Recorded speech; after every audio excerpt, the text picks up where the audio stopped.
Introdução. Quando saímos com a primeira edição deste livrinho, muitos confrades nos transmitiram as suas opiniões calçadas no credo de que as obras de Kardec estejam completas nos seus ensinos, isto é, que fora delas nada mais é necessário, que elas encerram tudo quanto é devido ao homem saber em matéria de revelacionismo e de conformidade com o que foi predito nos tempos a respeito da restauração do cristianismo e das elucidações intrínsecas, quando chegados fossem os tempos. Temos que dizer, sem ferir melindres, e muito menos para citar indivíduos encarnados ou desencarnados, que isso corresponde ao não conhecimento das verdades, tais como são elas relativas no que diz respeito ao mérito da humanidade terrena. Que livro é completo em seus ensinos? Qual a verdade que já tenha sido atingida integralmente pelo homem? Como já dissemos anteriormente, tudo ha sido medíocremente revelado ao homem, tal como medíocre é ele em matéria de moral, ciência e arte. Kardec teve, como deveria ter o iniciador da restauração, fosse quem fosse, moral, base científica, coragem e, sobretudo, prudência. Mas, aliado a isso, tinha também as suas falhas, pois perfeito só o Cristo, e isso mesmo pelo fato de ser Cristo, isto é, uma missão que simboliza a chamada criação em obediência à lei.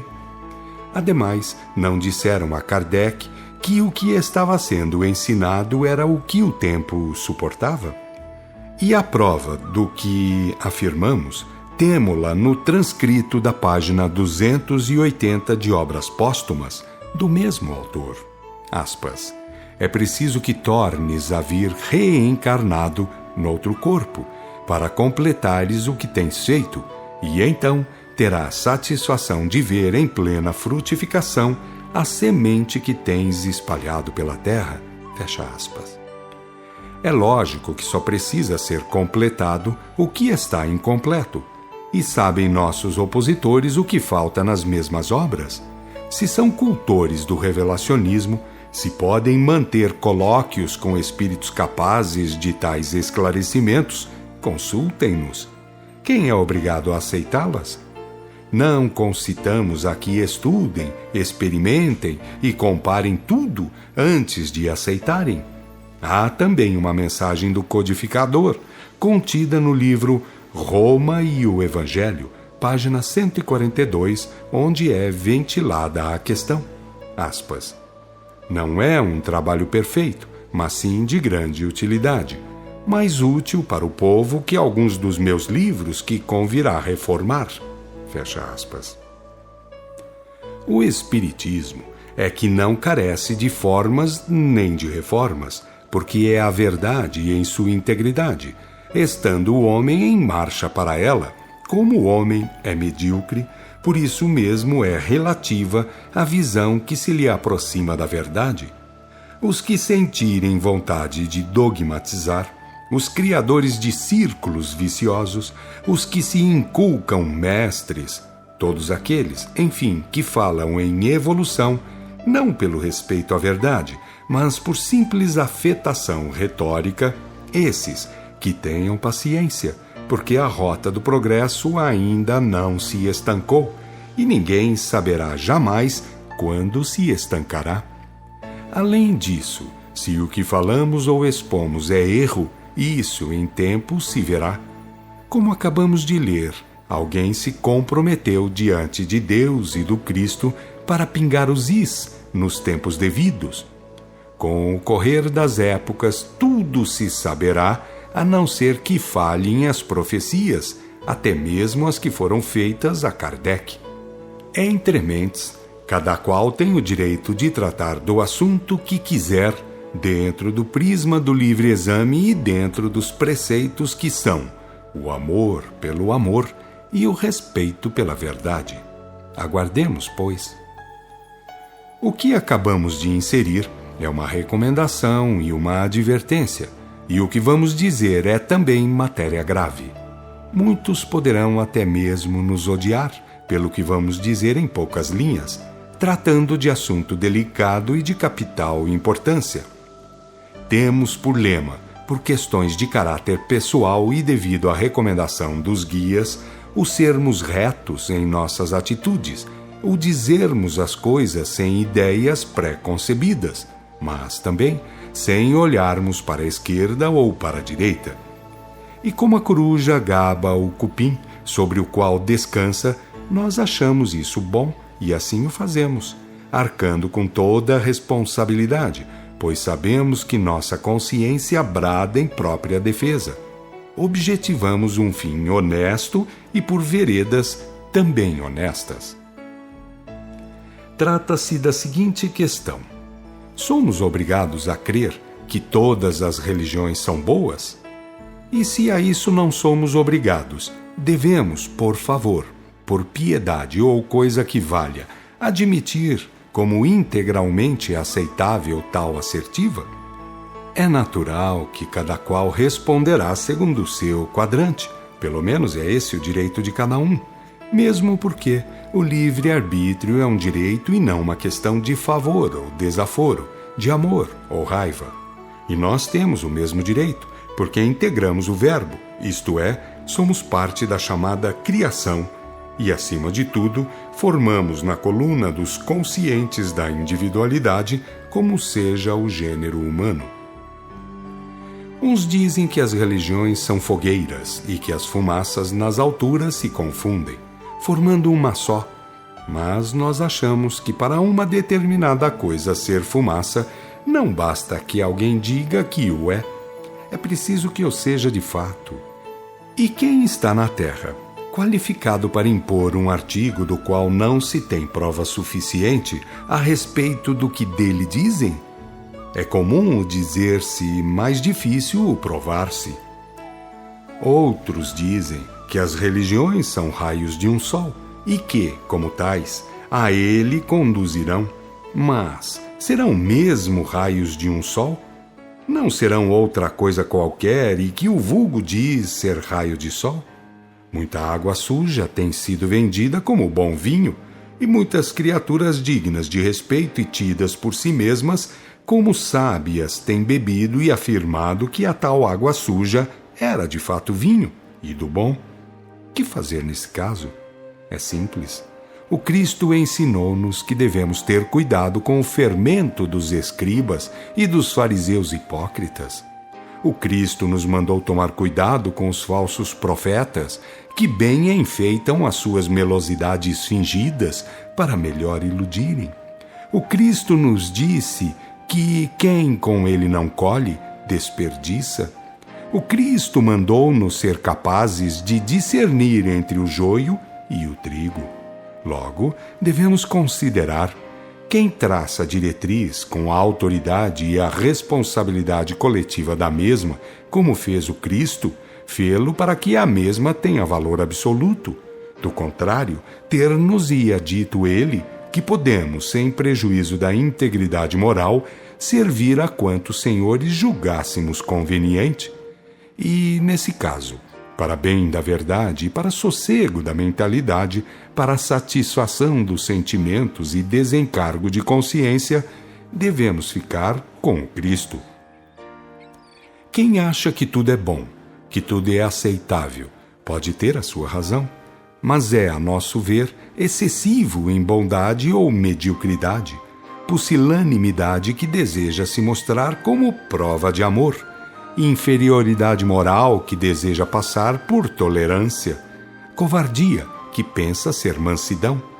Em um mundo de falcatruas, em um planeta abaixo da crítica, em uma casa de correção, só mesmo por boa fé ou incapacidade de ver é que podemos tomar tudo como som de um só diapasão.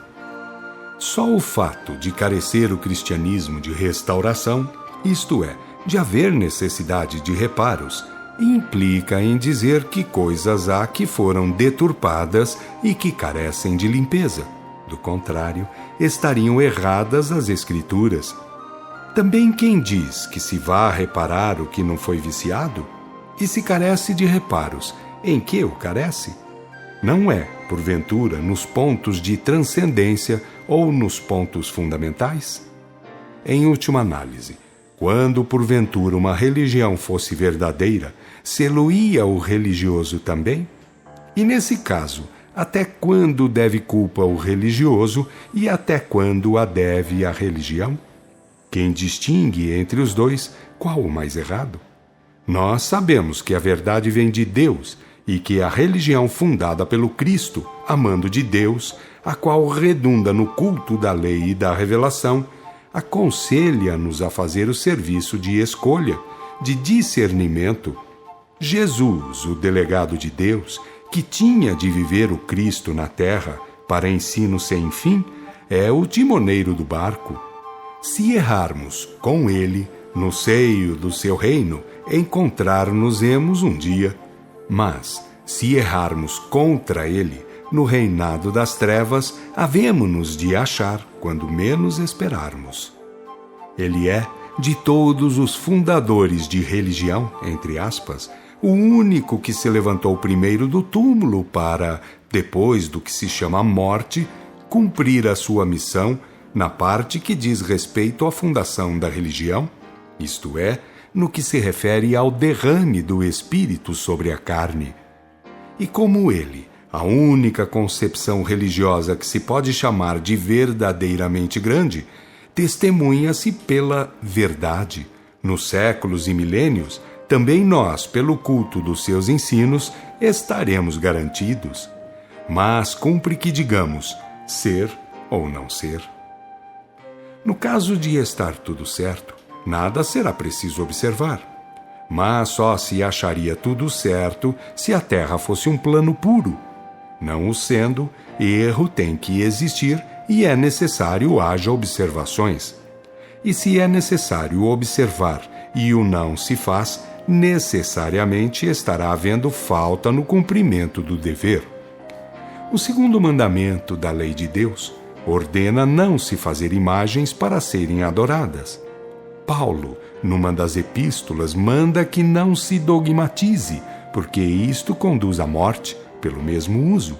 E, entretanto, essas coisas medram pela terra afora, a título de religiosidade. De quem a culpa? Dos religiosos ou da doutrina errada ou corrompida?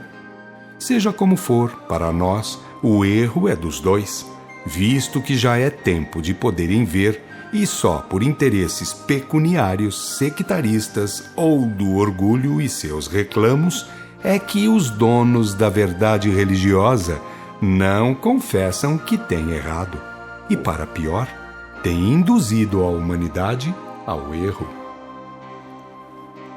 Nós ficamos com o Cristo, aquele que teve a coragem de não trocar o seu dever pelo prato de comida que lhe davam, aquele que foi, é e será, para quem quiser, o caminho, a verdade e a vida. Não trocamos com os vendilhões dos templos ditos religiosos ou religiões o Cristo que soube morrer, porque sabia que morrer para a mentira rendosa ou servil era ressurgir na vida integral, no seio daquele que, sendo onisciente, onipotente, onipresente, e tendo a sua justiça feita de amor e o seu amor feito de justiça, sabe muito bem até quando o homem, que se diz seu servo, é escravo ou senhor do erro, por ignorância ou interesses torpes. Jesus disse ao homem que julgasse com justiça e, se isso lhe fosse difícil de fazer, julgasse com caridade, com essa verdade que é, a um tempo, severa e branda, humilde e tonitruante. Separemos, pois, o erro do errado, o veneno do vasilhame, e assim façamos ver, sentir e praticar, pois, do contrário, estaríamos concitando ao erro a permanência na transgressão. Acreditamos que os que afirmam serem boas todas as religiões estariam acertando se fizessem ver ao cultor do erro quando deve crer no homem e quando deve desprezar as doutrinas deles oriundas, para se lançar ao culto dos mandamentos do Cristo. A terra está longe da tábua rasa, seja em matéria do que for, o que mais carecemos é de análise daquilo que ponha de um lado a sabedoria do chamado Criador e de outro a da criatura. Nem se afirme que Jesus disse com severidade coisas sobre as quais não podemos falar ou ter autoridade. Ele foi mestre e nós somos discípulos. Ele mandou e nós podemos ir. Ele fez e disse que podemos crer e que podemos fazer até mais do que ele mesmo fez. É claro que por enquanto ainda não temos capacidade para imitá-lo, mas para afirmar o que ele ensinou, basta coragem e honestidade mental. Ficar com todos seria interessante, mas para vivermos vida gorda, regalada, vida estimada pelo mundo de mentiras, que a si mesmo se edifica com materiais deletérios e que por isso mesmo cairá de podre quando soar a trombeta. Nós temos Deus por Pai, o Cristo por Mestre e o Evangelho por estrada. Não convidamos para que nos acompanhem, mas não engoliremos pílulas fabricadas com elementos químicos pouco ou nada garantidos. A terra está cheia de livros, de fazedores de livros e de leitores dos mesmos. Muitos são mera colcha de retalhos e, no entanto, são elogiados como se fossem de capital importância religiosa, moral, artística e científica. Quando desejam que um livro passe por bom, atulham-no de estrangeirismos difíceis e vazam-no em estilo gongórico, sugerindo ao pobre leitor que deve decorar tudo isso. E o leitor, geralmente, se julga sábio com tal, embora para saber alguma coisa busque fazer sessões espíritas, sem nada dizer ao leitor vizinho nem ao vendedor, por espírito de cautela. Tratamos no decorrer do livrinho, nesta segunda edição, sobre as fases por que tem passado a doutrina espírita para se apresentar assim como se acha, a começar dos patriarcas e a finalizar em Kardec, tendo por ápice a figura majestosa do Cristo. E não nos furtamos de dizer que no século XIX, quando tudo perigava para a estabilidade espiritual do planeta, não se lembraram o princípio emanador e o Cristo de lançar mão de outra ciência que não fosse a manifestação dos espíritos, pelo culto do espírito mediúnico, exclusivo veículo através do qual, em todos os tempos, se deram sinais extraterrenos. E o rico, como o pobre, o sábio, como o ignorante, todos podem fazer uso desse elemento, porque ele é fundamental e, portanto, prescinde das arrogâncias dos vendilhões dos templos e das sapiências dos que julgam tudo saber e nada mais carecer aprender. O Espiritismo afirma que o véu está rasgado. Afirma que os homens se enganam quando querem de novo costurá-lo, para, a pretexto de religião, entre aspas, ou coisa semelhante, mercadejarem com as questões de consciência. É, pois, dever, se não forçar a humanidade no sentido deste ou daquele setor, pelo menos ensiná-la a respeito do dever de ser prudente.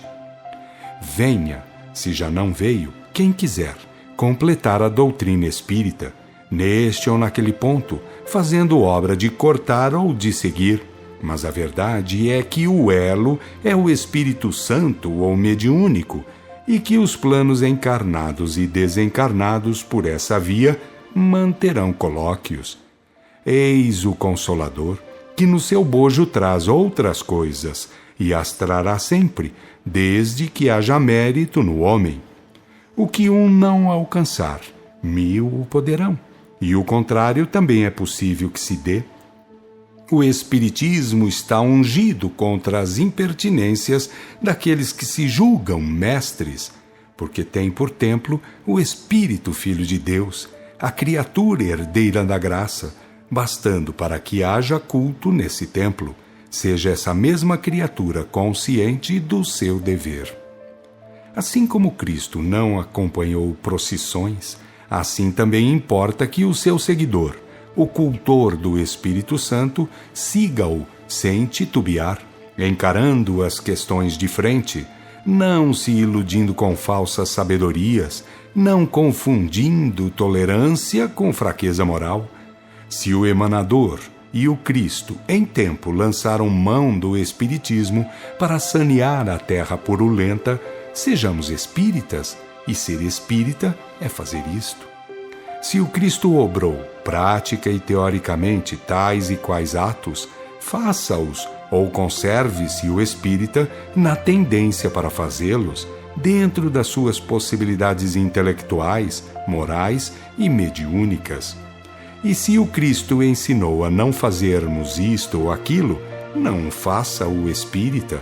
Nós estamos nos tempos mais difíceis para a humanidade do planeta, no que diz respeito às suas responsabilidades, porque a atuação das células em todos os quadrantes da vibratilidade humana convida a tomar cuidados especiais ou atitudes compatíveis com os ensinos do Mestre. Foi para tal informar ao homem que os espíritos começaram a se valer, em tempo, do Espírito Santo e a passarem de novo para a retentiva dos homens aquilo que dela já havia sido retirado pelos falsos profetas, por aqueles que tudo acham bom e igual, desde que lhes franqueiem liberdade para os instintos sectaristas, para os seus graus hierárquicos forjados à revelia do Cristo ou contra a sabedoria da lei. O Consolador é como um comboio de estradas de ferro.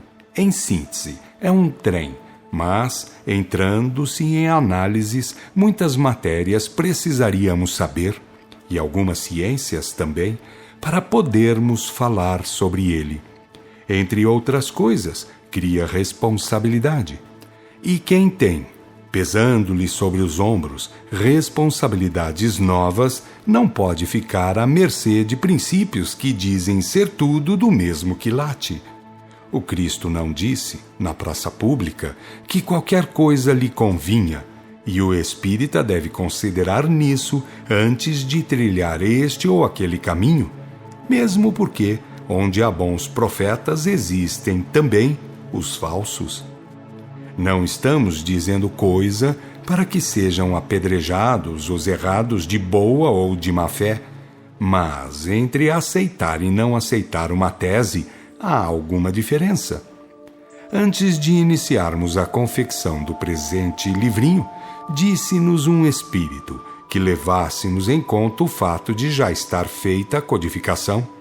É por isso que dizemos, no decurso deste trabalho, que o culto do espírito mediúnico está isento destas ou daquelas concepções, de uns ou de outros de seus cultores, pois a doutrina é de caráter universal, enquanto que a responsabilidade da criatura poderá ser mais ou menos individual e, ao mesmo tempo, mais ou menos coletiva. Qualquer palavra poderá se tornar de ficciosa em didática.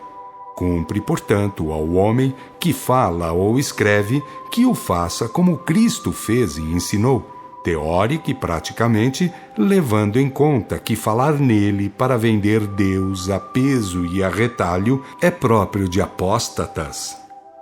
Se o fruto expõe a qualidade da árvore, nós temos que concordar em que, se foi preciso, em tempo, a vinda do Espiritismo, só o foi porque as velhas árvores provaram o quanto estavam fora da terra apostolar ou evangélica. Temos repetido constantemente que, enquanto na terra se não cultivar a igreja fundada pelo Cristo, no Pentecoste, e cultivada pelos apóstolos, 1 Coríntios 14, e enquanto não aprender o homem a executar os seus ensinos, aqui jamais haverá paz. E essa igreja se chama Espiritismo, ou culto do Espírito Santo. Durante muitos séculos, a pretexto de coisa de Beelzebu, os apóstatas tripudiaram sobre esse elemento ou graça divina. E a humanidade preparou-se, nesse tempo, para se fazer herdeira de tristes tributos. Agora, cumpre-nos dizer que se a humanidade tiver algum zelo pelos seus dias presentes e futuros no planeta, dentro ou fora da carne, que não se esqueça de torná-lo cada vez mais digno dos espíritos esclarecidos, para a melhora de tudo em todos os pontos de vista. A estrada está construída e reparada. Se não é feita de marmelada e ladeada de castelos de chocolate, pelo menos é capaz de dar ao homem a noção do seu dever. Essas coisas foram reveladas aos que, de muitos séculos, vinham trabalhando na vinha do Senhor, quando este, há tempos, em um plano da erraticidade, convidou e advertiu aos de boa vontade e amor ao próximo sobre a necessidade de se trabalhar com tenacidade na órbita terrena, para a restauração da sua igreja ou causa feita de amor e de verdade. O dever do espírita, pois, não é achar tudo bom ou igual, mas sim discernir entre o certo e o errado e optar pelo justo, fazendo com que o seu próximo saiba disso, ainda que não queira praticá-lo. Oswaldo Polidoro.